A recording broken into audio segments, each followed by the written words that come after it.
Hey everybody, Pastor Vern with the daily upfit date for today, June 29th, 2020, as we continue on with our communication in this time of the COVID-19 pandemic.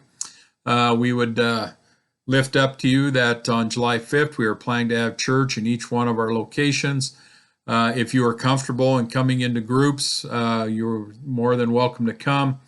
If you struggle with that, you can continue to worship online with us with our dailies and also with our weekend worship. So keep that in mind also.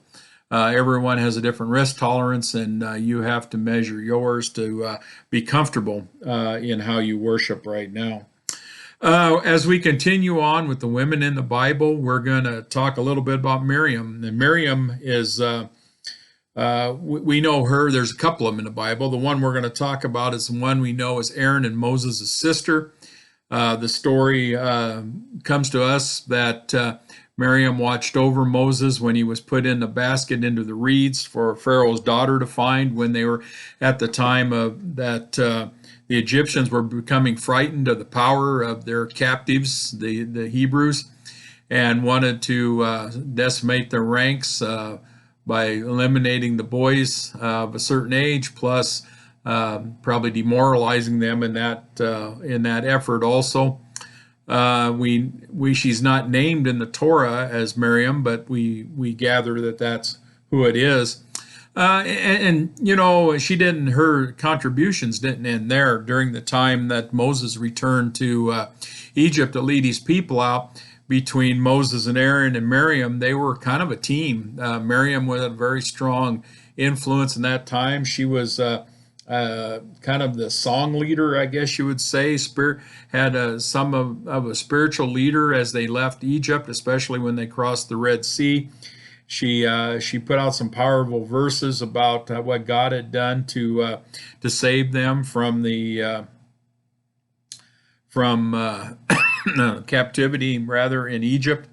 And so there's some of those things that we see about her continuing on, that we don't see that she was ever in any courtship or marriage, which was unusual for a Hebrew woman in that time, because most of the time her family, her father and or her brothers would arrange a marriage for her.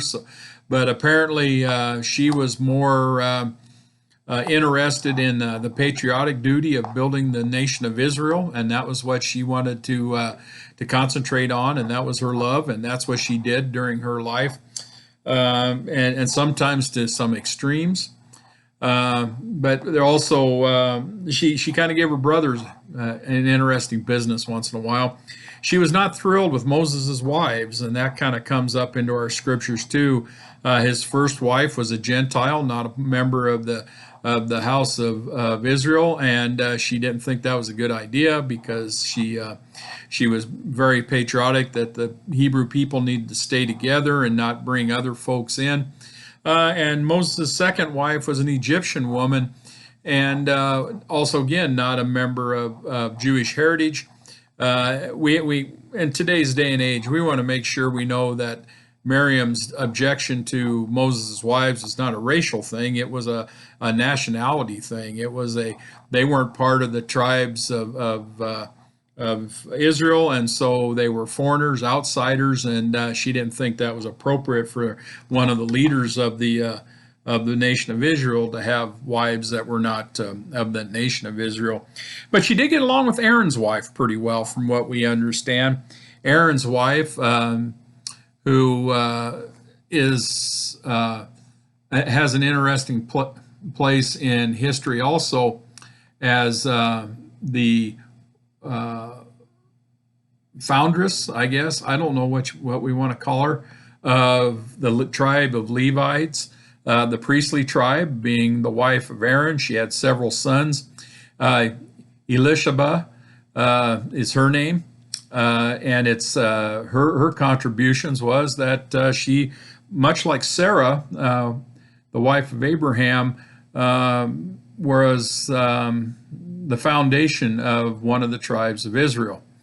And I guess there's an interesting parallel with this when we get down into the New Testament, because Elisheba is the Hebrew name for Elizabeth, and Miriam is the Hebrew name for Mary.